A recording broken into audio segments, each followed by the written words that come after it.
welcome you once again to this platform. I take this opportunity to say thank you very, very, very much for your loyalty. Thank you for being my friend. Thank you for being a member of this family. I treasure you, and may we continue riding on this journey together. If you don't understand Luo, I'm gonna do our stories today, our talk in Dholuo, purely Dholuo. So if you don't understand Luo, it's not against you at all. In fact, if you stay put, you might still get some English words within. If you don't understand, don't worry. It's not against you. The target audience must get this in the language they understand. Sometimes it's very hard to look for words in this foreign language. You are all my family. I just have to speak to this particular people. So allow me to move to Luo now, my people, okay? Otherwise, please continue subscribing. Subscribe, like and share. Your portion is coming. Every day we live to see another day and another story. So my stories will come until the day I die. Number 1 Kenya mzima, East Africa, mambo ni hapa. Kila kitu ni tamu zaidi. Arwako uduto Nyikwa Ramogi juang kawuono awinjo ka nyaka agoye mbaka gi Dholuo kamatin, nyaka watwage gi Dholuo. Adwa chako gi jogo duto mosiko oro na weche mopandi. Ntiere pogruok e kind Proud Chocolate kodi Teri Atieno ma dipo ka igombo nenono. Muneno kasa nini en Proud Chocolate, en nyajuogi, en awach te, en fombo gi keyo, en jambaka, en japuonj. Atieno to nyako ma very shy, nyako ma lingthi mokwe ka pie gulu.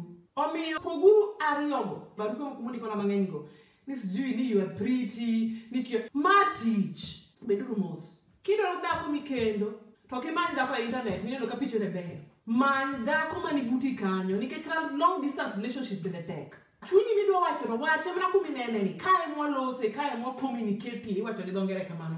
Kidwaro ndiko ni yawa, ane page chocolate, ka an single amanyo dhako, to jomoko nitie mani buti kanyo bro yudi. To kichako ndiko na kende inbox to nyinge abro ng'oyo ka. Samoro nyalo bedo ni in gi dhako moro kata e odi kanyo diyo to iwuondori ni dhi e cho, iwinjo ni Proud Chocolate ni online, koro ni live. Koro iwuondori ni sim moro donjo Zoom meeting moro riti Zoom. Inyiso dhako ni omera ayudo email moro kama very urgent, wadhi answer. Idhi e cho ichako paro ni ayo osiepa ahero kabisa, tahero gi hera mar agape.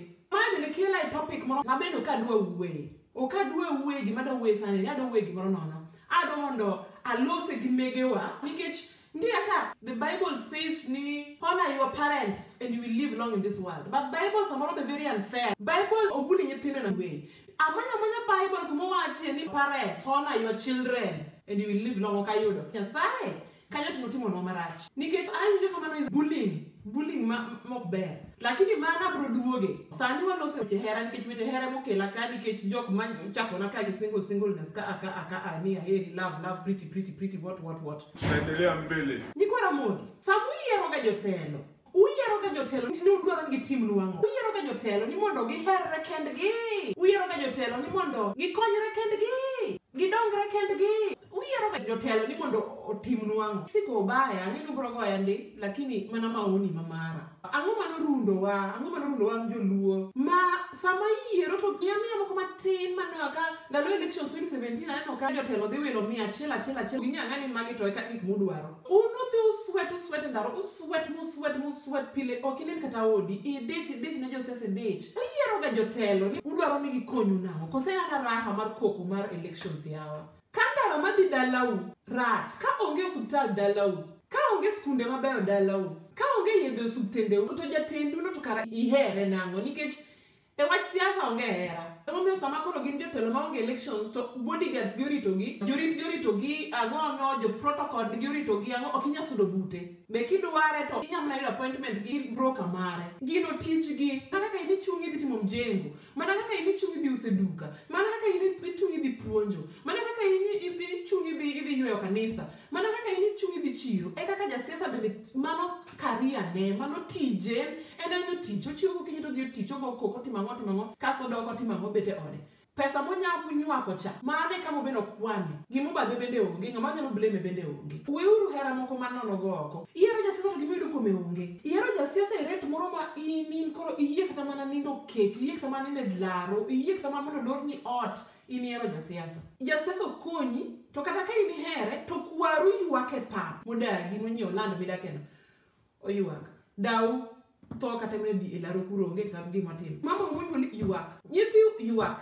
To koro, ko yudo opportunity tamagole. Tanga tamu. Ang'o mimako ne ng'at moko konyo kibede piny pare. Ng'ani ang'o maseyudo kuome maber. Nyithiwa moko sesome gi pesane. Kata ji yanye, samoro nyalo kata yanyora sanga. Yany Kisumo. To tuyudo ka samoro ahere. Ing'e gima ahere? Ahere nikech ka ng'anyono dhode. Mating'o joma ting'o abiro kwayo negi fees. To golo. In ing'eni manikia, iling'e pap kimiling'e no, iling'e dala kumiling'e no, iling'e kumiling'e no, in iwinjo ni maka chamo mana dach, chamo siati mang'o. Pok ikawo patik mar dhi manye ki in. Pok ikawo patik mar penjo noyudre ga kure muda lose kode wang' on wang'. Nikech na ayiere na dhi anyimo ombulu ni ayiere en mara. Ka jomoko wacho ni orach kama, ang'o miyo abe kadhi ira teme chop. Kata kago video no tama donjo nene. Mondo abe akete internet. Ang'o miyo kiting'a tiendi bende. Dhi e ofise no ipenje ni ang'o miyo daka nene ng'atni. Abe miyo ura appointment. Kodagi tibi chwade internet mondo oyanya kidwaro. In iluwo ji. Iwinjo mana gik ma ji wacho, joma wacho go. To ging'e gimono giwacho ke gin. Pok ago ombulu Kenya. Lakini jo osego ombulu. To joge makabiro ga dala, tating'o, tanyiso gi. Un mondo dhi pango lines 12. Donge un. Donge an aseloso contact kod. Contact nano ber kana naloso kian. Omiyo mano to relationship na mar kodgi. Gima nyalo timo nu en ni ng'ama noyiero no, wateru wiro, utem nade ukwaye pesa wuon. Eka katimoga. Manyuru wat munyalo wacho mondo yud gimo yudo. Mondo kangia kanyo gini sweat no kigin. Gima timo wacho ni parie ki in as an individual. Kaka in wuon. Jasiasa ni. Ang'o mosetimona. Kar moke makoro wagoyo verbal wacho wuyo yamo ka wago koko. Iseyudo ang'o kuome. Tibo yudo ang'o kuome. Bino kata kantiere a chance moro mbele ka minyalo yude gimoro kuome minyalo konyri godo. Nikech josiasa gi gin bende gin situations matight. Moko kuomgi gin ofise go ndiyo. Lakini gin helpless. Omiyo inibogo koko ka to ento ge maber ni chunya ni godwar konyo jogi lakini onge gi teko no. Kada rokta mana loso ndara kata kada loso gini kama to ntinga ng'ama nyaka kwa permission. Untu paro ni ng'ani obet office ka en Minister of Transport. Tikiani before ka ukta mana tenda komiyo ng'ato mondo tim Ministry of Transport no nyaka los gi jomoko ma okune kom kanyo. Gin e top ground kocha. Iti yanye ka iyanye to en so helpless. Kar mondo ilos kodi piny niya, ang'o marach jatelo? Nwa yieri kama, ang'o ma irach? Jogi kose yieri, to nyaka gigiga igi fast. Oko bi konyi ka poko konyre. MCAs wa Kenya, imiyo giga loan moro ka gidonje tich ni. The first year kama paro giyudo ga loan moro kanyo. Loan no, imiyo giga mondo gidevelop godo their wards. Lakini MCA ka MCA, kongo gari ngoti mang'one, gero dalane. Moko ger ode moro manyom mtoke moro kama nyom pikabe moro kalando moro mocha piro. Nikech ong'eyo ni ok obi yudo gini kendo. To mae opportunity mare. Mano kanya for you. To ite ng'ato seloso to gin gimo konyigo to onge. Ikasri ka ni madalane. En ka dalane. Ikawo giri ma Nyasaye omiyi imiyo ng'ato nolokre dalane, olokre mare. Yani in ido bedo slave piny ka pile. In imiyo ng'ato madalane, makare, magire, okgole To into itho kech. Into ikwecho. Into kata tich malong'o ionge go. Into nyithindo ok dhi school. Into kata ot moro maber pok igero. Into kata puodho moro ma igole kata cham wang'ni ema onge. Tikasori ong'we yamo nang'o? Ni gino gire kik umaye. Youths masani, wan joma sani ya generation wani. Ok wapare yawa mondo wabende warange yore mogi nyiri moko matindo e kindwa ma bende ng'eny ong'we yamo ka mang'eny ma struggle gi groups mang'eny ging'eny sana. Ma could really work hard. Makonyu gi kuonde mumukete jodongo kudwa golo geno. You know, you ask yourself, when they get to work, when these guys get to work, are they working for the interest of the people or for themselves? Kendo jatelo ka jopiny mano yiero osewacho nok dware. Tang'o miyo pod omoke gino. Ka jok mano yieri ni tine gi ok dware. Tang'o ma pod idwaga ni imoke gimoro What for? Ka jok mano yieri adire mo yieri ni dhi konywa. Ose jok kodi ok dware. To bende isecha moro ma iyudo moromi. Ok ichak business ni moro kata idhi bano ka icham holiday. Gimoro ber kiweyo gi mitne. Iseloso gimoro ma in gi pesa ni ne gang'o to jopiny ok dware. Before go so deep makoro you are hated makoro nyithindo oyudo cases gang'o. Ok iwe jopiny gi kwe nikech totorito wate onge ng'ama bodong ka forever onge. Kata in ming'iya ni in 100 years time ok ibedo ka, you'll be gone. Kata in mitetea joma mayo ugo at most 90 years ok ibedo. Ko idwaga ni bi e piny kama Nyasaye ochwe mokeli e piny ka. Tido wuok nono.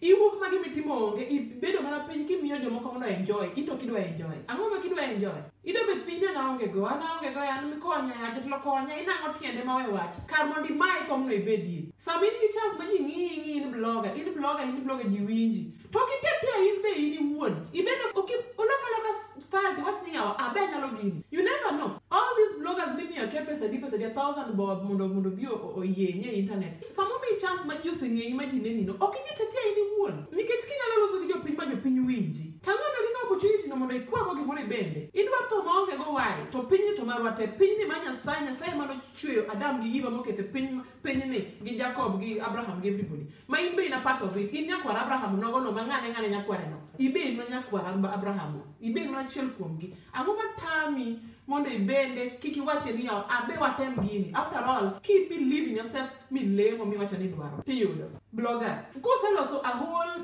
followership maluo ang'ono kulokre go bende mondo kuchak preaching helping the people ang'ono mondo blog ne jomoko mamiyo 2,000 3,000 why okay kaw gini bende mondo kori konyo jopiny kech blogging kenda ne konyi gango to ise manage. Why do you still want to go and blog for people who are misusing the people? Mane richo, ine ja richo nikech I mislead Joadu. Nyasaye osemi followership, osemi disciples Louis. Kar mondo inyis gi the right thing, ikony gi luwo the right thing. In podi waste your discipleship ni te. Ipodi idhi chamo 1,000, idhi chamo 10,000, idhi chamo gik matino makiny rumo gi. Kiparie ni yawa, man na dhano mapielo ka an, diecho ka an, tuore ka an. Dhano, ang'o mi adhi alame, ang'o mi akete na miye piny ngima na miye lwete. Yet, abende, adwaro mana dag e piny ni maber. Tane, take over kata na in iwuon, take over. I don't know why people fear so much. Sometimes I wish I was in Kenya. Dinadong Kenya chon cha. Ndalo mane I sacrifice myself abiro ka e nikech jicha. Dikoro sani at least kapo na ngima. Dikoro at least ane root kanya. To sani ngin kisedak loka.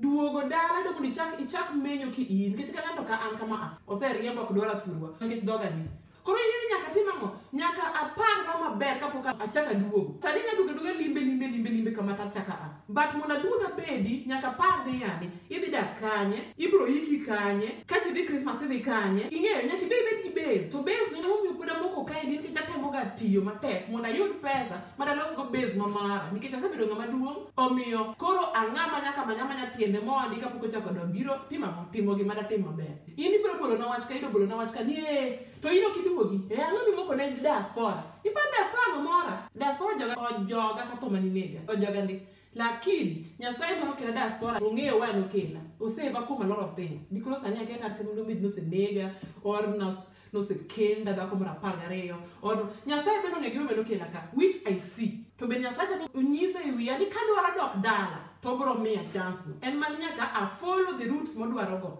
ma achiel kuom gin loso kodu kama okan kaka in ma in dala ma in go mobiro loka to in go opportunity mar loso base dala in gi lweti in gi tiende ni you can even afford to be on the internet sani ming'iya gi bundles to kar mondo itigi wi but ni an ka I'm so lucky to be home ng'ama wang ne ng'isa ni di many onge in sani kata ka wuoru moro to you can straight away grab their property and wacho ni abe an ka abe pogna uru an man loka kata wuono to ng'ama para onge nikech en loka ji wigi no wil koda charge pogore gi kuono motiko te oweya kanyo abes koro idona duog nada inana ung'we yamo emenyiso ni I don't exist unana ung'we yamo inana e yiwie boyo dak loka gik mogo through an mwang'eyo omiyo ka puonjou to winjuru koro in ma in dala cha nyis Nyasaye ka unogo tendo kapok inindo ni yawa an Kenya ka I'm so lucky to be home omiyo let me see ang'iyare ni ang'ono manyalo timo ne piny ni nikech Nyasaye oketie piny with a purpose kapok itho nikech nitiere mission moro ma pok itieko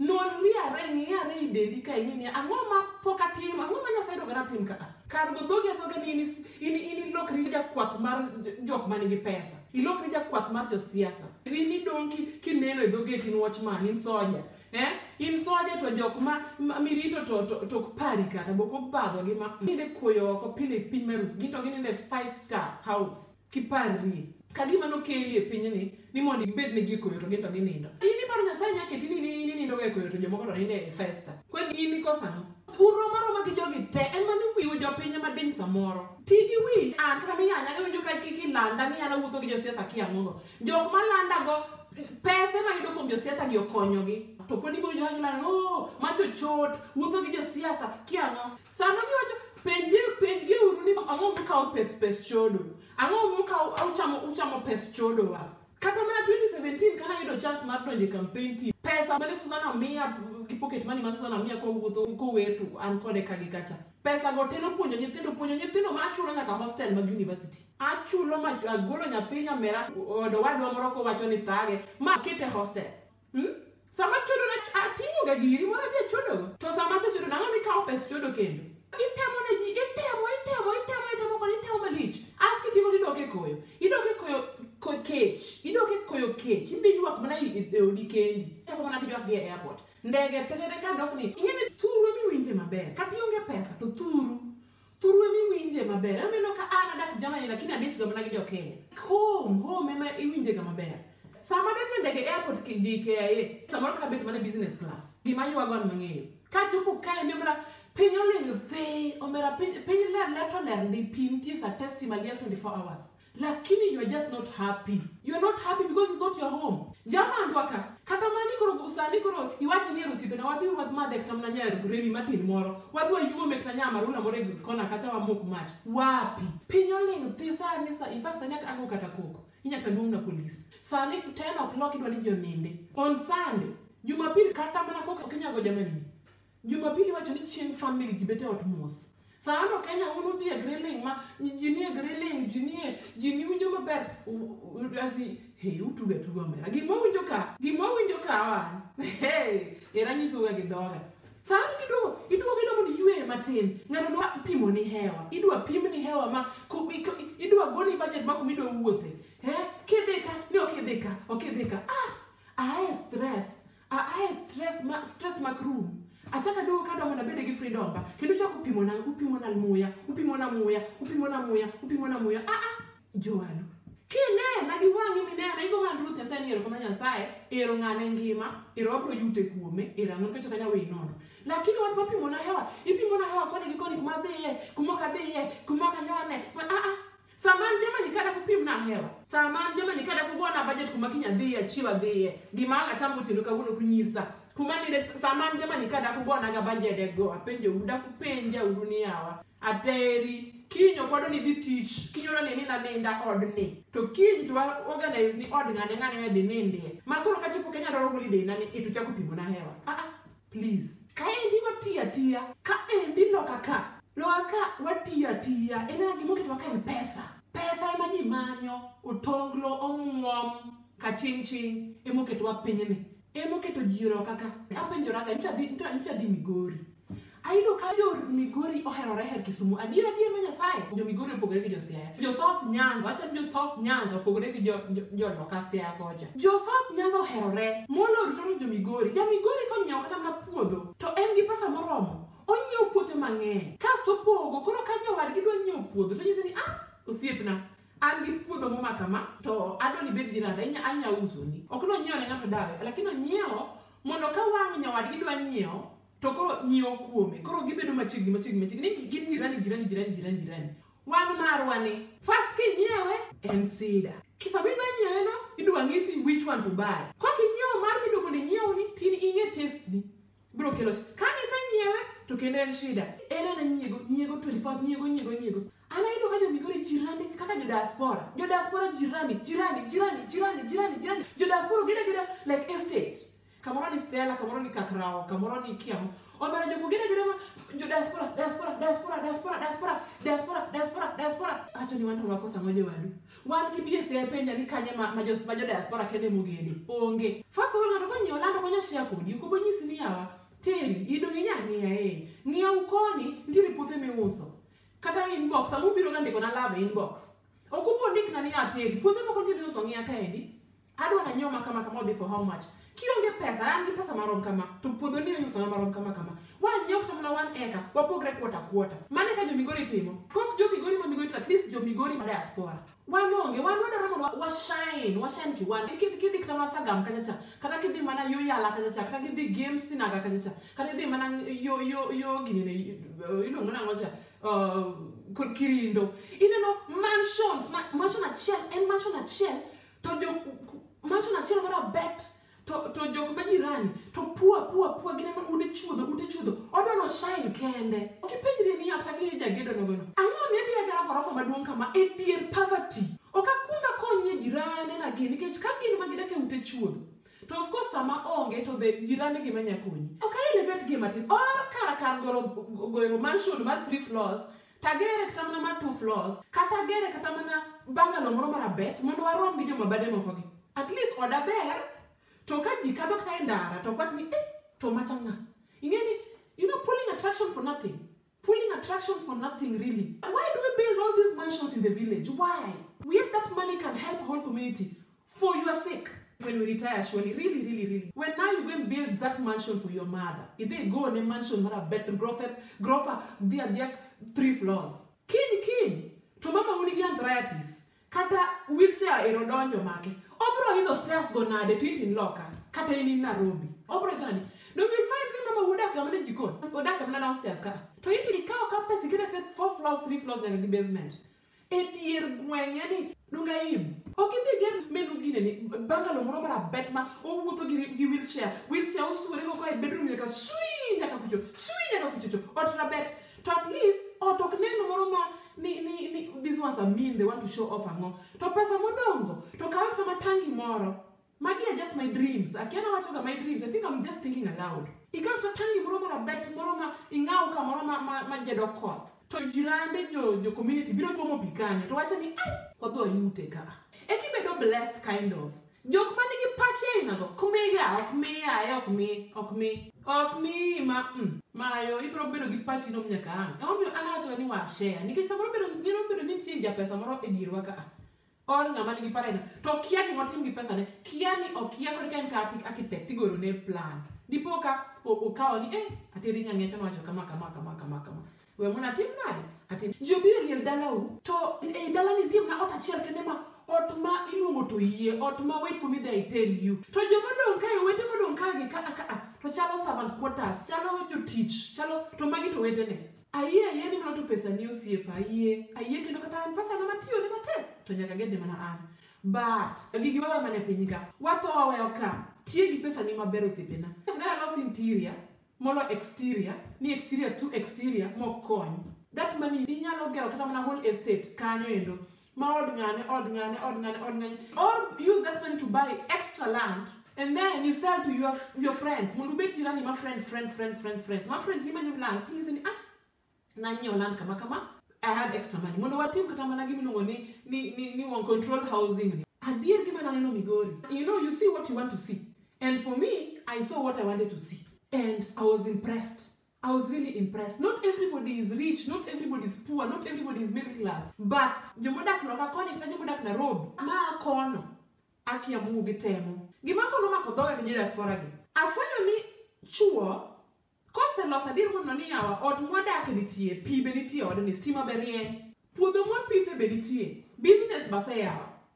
Gima timo loka onge. Kwanza racism man American. Giwacho ni joma pod dong America pod tiyo mago poko chope level no pod gimenyo omiyo kineno ng'at moro ma over age ma pod ni loka ka kikichae pod omenyo gitegi missions gitegi feel like going home nikech kama na jo black Americans mani America mana nyuol America out of slavery dok Kenya dok dala dok Ghana dok Senegal dok gimenyo gidok kada mana youths ma jo 18 years kama ane YouTube ka they are moving back to Africa. Moko nchana ka just last week I on YouTube ka a group of youths apani 4 or 5 gi rent apartment Tanzania gi manyo land gigedi because they're tired of America, they're just tired. Kore you know what ni moro kata monosip ni moro kata ngat mo mingeo Facebook friend mose kadho kata mana 50 60 pod ni loka usipa podomenyo yeye ni podomenyo nikech all this time pesa ne opunjo jodala gi somoro oro pesa mono konye tonge gimo yude kianga ngano ncha tuo kianga pesa ne otigo te samoro gero kata ot mogero no jo dikodi modaki odamre wuoki kono podomenyo kono ka podolan podomenyo me kikuchagi but gima wuoro ni ang'ono ka dichuo semenyo dichuo no kendo in gi dhako maber misekeni nyithindo dongo nikech nyithinde mamako ga jo diaspora kondo nikech education system makoni they're seriously lakini kanya tino osechopo over 18 nigi decision making kende to loka koni ka dichopo 16 17 18 kama 14 gichako dak e utegi Gin ko gida mondo rent nigi apartment. Gise wuoke odi gida. They can survive. Chuori odi discuss kodi maber ni udok kon udhi Kenya koro. In a group makwitu, igwer ni jo kwitu pok odok. Kenya women in the US pok odok kure, pok odok Kenya. In doga na dong poda dong competition. Aya, wan adok to jo kwitu pod ni America yawa. Ndio wanifanye me. I'm still remaining. Koro chuori dok ga Kenya. Oseloso romo, yani mko sawa, mko na nyumba ushago, mko na land extra, mko na nyumba Nairobi, yani mseloso, uwezi kaa njaa nyumbani, hautakaa njaa. Business ukitaka kufungua hata ile pesa yako umerudi na we do business. Yani hautakaa njaa in short. Nyipendo, if they want to come they can come. If they are still in America, they are also surviving because now they are over 8, at least they are 16 and above, they can survive. You have seen these groups that you are making, Kenya women in Germany, Kenya women with, come on, Kenya, galore, one all work. Ikwernia, Mondo jo queens watch ni adu, no, it's a no. Me, I'm still too young, I'm still staying in the US. Churito US all, to churine modagi samoro. So you see our doggy, everything is fine, one dog. In case what people really want in Kenya is just a place to live. If you have a house in the city, and you have a house in the village, what else do you need? And then you have money that you can start a business with, because nowadays employment is nothing. Business. And if not business, you have papers, you have degrees, you can do something, you can do something, you can survive at home. Why are you still complaining on the internet that there's racism in America? Yet, you have decided to remain there because of influence of fellows that you don't know how they're surviving. You're seeing somebody, maybe is building Kenya, you're thinking, my hubby wants me to go back to Kenya with him, and he's just built a bungalow. Yet, Nani is still in Canada, and with their husband, they've already built a mansion. Hey, let me stay here. Let's take my mother.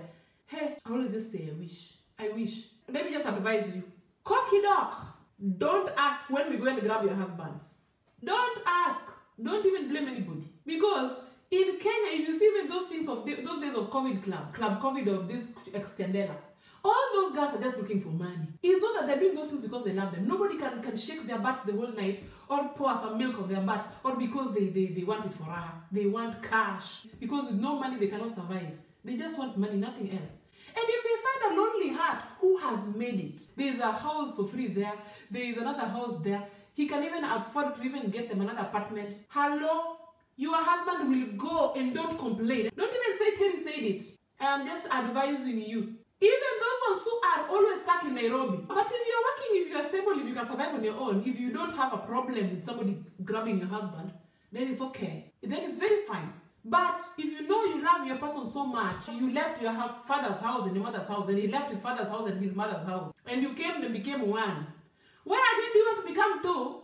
Just because of pride? See, I thought it's for better for us here, or is it just for better alone? You are not a village woman, please. You have to love mother-in-law. That is one thing that is there. Mother-in-law must be loved. If your mother-in-law is alive, you have to survive. I swear to you, you have to get along with the mother-in-law. There is no shortcut. So there's no way you'll be staying in Nairobi in the city because you hate mother-in-law, so you don't want to go in the village. You are rich, you live in Karen, you live in Kitusuri, you live in I don't know where. Kabi is going home alone. Hey, mother-in-law and father-in-law always wants a woman in the village. Once you build a home in the village, they want to see you there. Even if you send how much money, they want you there. Because when there's a funeral, you have to cook. You have to be there. If you are high class, you work with the UN. You work with the NGO. How do you go home? How? Hey! When your husband dies, the person who was closest to the family, to the brothers and to the mother and to the sisters, that one will be the one who will be recognized. And don't even think you are Mikai. Now you were married first, you live in the US, you live where you were married first, that you think you are there. If I come even now, and I go and live in your house that you left in the village, with your husband, and I stay with your mother-in-law and your father-in-law for the next 2 months, 3 months, up to Christmas, I tell you when he dies, I'm the Mikai. You'll know you don't know. Mother-in-law, there's no shortcut. That is the mother of that man. There is no shortcut. There's no shortcut. Just like a man who has kids. If you want to marry a man who has kids, you have to love his kids. There's no shortcut. Especially Maju. Those of you who are looking for Zungus. If you come looking for Zungu and he has children, if you cannot win the children's hearts first, I swear all that love of yours is for granted, is 0 degrees Celsius. Nothing will come out of it. Because these children can even go to the courts and ask their father to give them their inheritance while he is alive, and you remain zero there. You'll be told to move out of your main house where you're living and go and live in another small thing there, because the owners of the house want that house. Because you're thinking, my love, this is my love, my honey, my pie. You are kissing on the internet, everything. You don't know the owners of that house are watching you. Even at home in Africa, these stories we hear, walikunyang'anya nini. It is sometimes just your behavior. If you just can't get along with the mother-in-law, it is just like as one Luo, menchuri, kapo donge mato nyaka, ochuni kato mabonegi, nyaki herigi mother-in-law. Kokinyan herigi mother-in-law, todarada mama, wherever I need a space, mother-in-law first. Because the mother-in-law says this one is the best. Me, if I find a man that I want to marry, that I want, this now the day that I want to retire with, I just tell them to take me home to the village. I start with mother-in-law. If I don't get along with mother-in-law, I just carry my clothes and go away. But if I know mother-in-law is already watching me like this, saying this one is this one, I don't even have to win your heart. I've already won the heart of the family. I'm done. If your father is also there, that is easy breezy. Once I'm done with your mother, your father will love me automatically. I will be cooking kukusumo. I will be cooking more than your mother. I will do my best because I know I'm African and that's our tradition. Hapo feminist water ningia. I'll be doing my job as an African woman. Just like my grandmother did it. When I go back to the city, hey, I send your mother fare. Come visit me, mommy. Or I buy her kitenge and I just try my best. Because I know you definitely will love me. And even if you don't love me, and if you go walking with slave queens out there, and your mother loves me totally and is addicted to me, then I don't have to worry. Because men anyway, they go sleeping around, they always go. But if I'm looking in the future and I want somewhere to be, I am Mungu, nitafanya kila kitu. But you know me, I'm the voice of the diaspora. And I'm telling them the truth because I go to Kenya to see and then I tell them. I also watch abroad and I tell you. So I am bridging the gap between the diaspora and home. And I'm telling you from my heart and soul. If your husband is home, and you've not gone home for the last years, the mother-in-law has not seen you, you better go for Christmas this year. Because if you don't, by January you'll be crying. Christmas this time, if you don't go home for Christmas, don't blame anybody. Honestly, even if it's my husband and I've left him like that, just grab. Because even if I find the right one for myself, tutashare. Kama pesa ilisha kujeka ingine na nyumba yako iko empty yake Mungu ndaingia. I just change everything, I renovate everything, I clean up everything, I remove your sofas and I put mine. Yeah, life is short. Life is short. But what I'm trying to advise you with this is just please, don't trust so much. Don't put so much trust, so much. You're a prayer woman. You're so prayerful that you're just leaving God to do for you everything. You are so prayerful. You put your husband in the hands of the Lord. You've not seen your husband for 4 years, but you're talking on phone and on video call. I tell you, you can talk on video call with your husband, and I am sitting at the corner. They are very quiet, just waiting for you to finish your video call. He'll be saying, "Oh, sweetie, oh, imagine our video, oh," and you'll be saying on the internet, all you telling your fellows when you meet on those meetings. Yeah, we do video calls every day. Zoom. We do Zoom meeting. Google Meet with my hubby. In fact, it's just almost time. At around 10 o'clock, we have to call. Then he'll be dressed in his pajama, and you think he's alone. He's really talking to you. So, oh, baby. And the real baby is sitting right next to him, very quiet. When you finish, he goes on with the real baby. Where? This is life. You better take care of your husband because there's no way you're going to let your husband to live for 4 years, 3 years, 2 years, 1 whole year alone. And you're African, he loves you and you love him, you are stable, you have the money, you can survive, and then you leave him to survive alone and he's been surviving with you. You are the wife. Wife. You know the meaning of wife? Google. What stories as feminists are. Let's just put feminists aside and the digital world aside and the 2020 aside. In the Bible, the role of the man is to work for and to come and feed the family. There's no way you'll be sitting there in America and you're saying you're still looking for. Yet your husband has already looked for and everything is there. What are you still looking for, Abeg? What? Can't you go and enjoy your life before you die? Go and enjoy your life. Go get fed.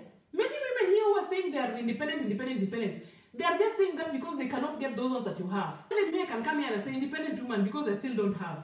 But the moment I have, independence itaisha kwa mdomo na kwambia. Ita evaporate. I'll be jumping on the side of the independent. You only say independent when you don't have. So all these people who shout, oh, I'm a single what? Even our owner got there. Wait until she gets her Mr. Right.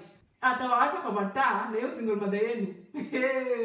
Mtaacha kwa mataa mtamini ni yeye. Everyone needs love. In this world, everyone needs love.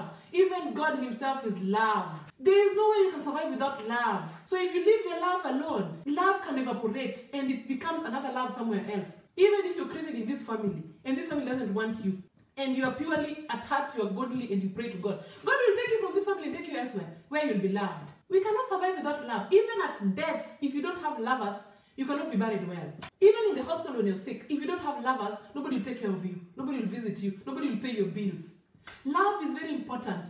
Everyone needs love. Tusidanganyane hapa at yo, me, oh, this, so, tafuta tu kwa roho safi na wacha kudiscourage wenzako. Wacha ni kumislead wenzenu. If you don't have, you don't have, but look for. Don't mislead others. Uinjo, my people. Now I tell you, when you have love, when you're loved, no matter, your heart is melting 24 hours. Everything you do just becomes gold. Everything you touch, you touch with love. You touch with love. You touch with love. But when you're sad, even if you're working with the UN, or you're working with the bank, Barclays Bank of Kenya, or Central Bank, or World Bank, you're not happy. Even the ones who have their own homes and gates in Nairobi, they're still looking for love. They'll even look for those boys who've just finished university, who have no money, just for the sake of love. So why do you want to tell me here that you are ready, that you know what, let him just go and look for. Let him just look for, and you've struggled with him. You've struggled with him all these years, you started from zero. And now you're saying, oh, if he wants to go and get another woman there and have children, let him do. Even me, I look for. Hosiepa. You are just leaving yourself like that to go. Because you want to stay in status. Me, German is so nice. German is nice, money-wise, lifestyle-wise, hospital-wise, education-wise.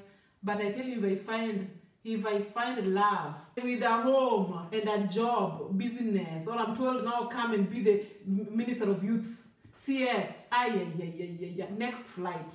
Nakwambia nachukua tu simu, my certificates that I've struggled for my whole life, my birth certificate, my passport, and my phone, and I'm going. I'll leave this house the way it is. Because even if I die, it will not bury me. I'll go and start, I'll go. I'll go now.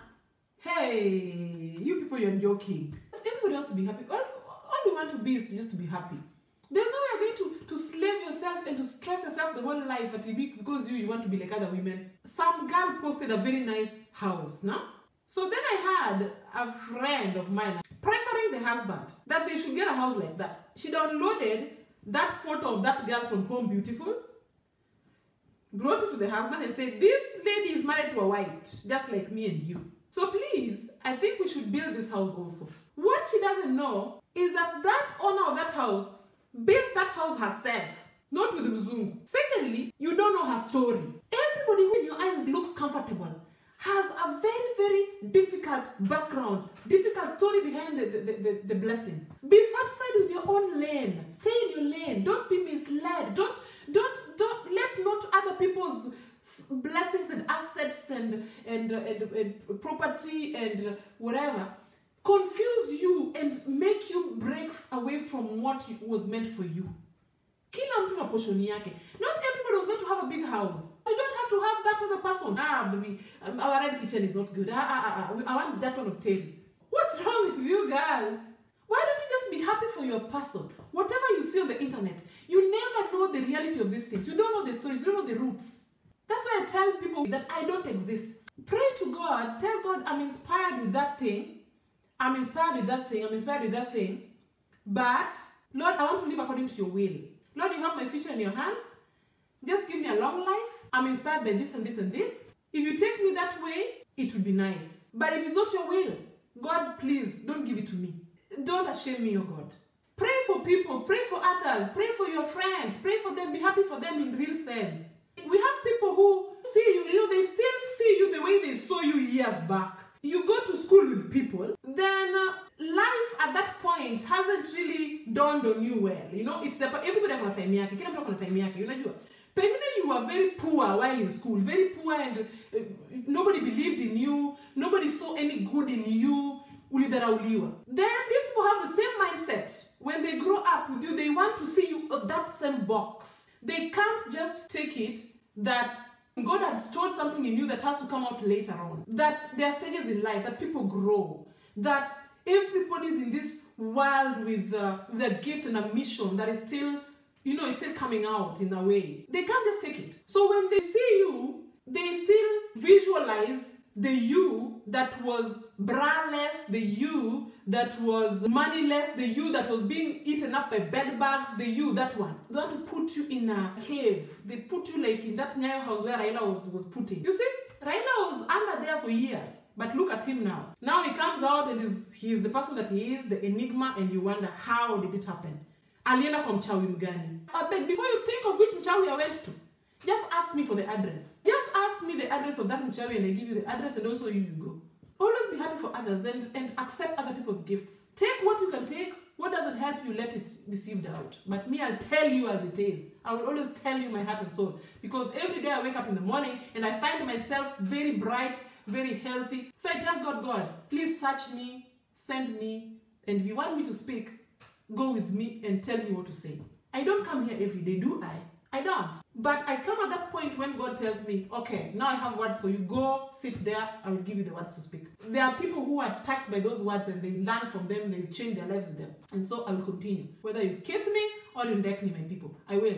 Just look in your own self and ask yourself, what can I help the world with? What do I have with me that is special that I also need to help the world with? Because every one of us here, all of us, there's something that is in you that you can share with the people. There's something that you just have not found out. Talk to God, tell him, please whisper it in my ears. Tell me, Nini, Mimi, Nini, what? If I'm still alive and I have a mission, what is it that I need to do? Mimi, yangu doi.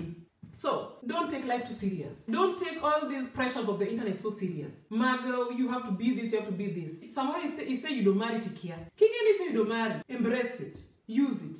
Enjoy it. Share with the people you can share. Because life is very short. In Jesus' holy name I pray. Proud chocolate. It's a finished business.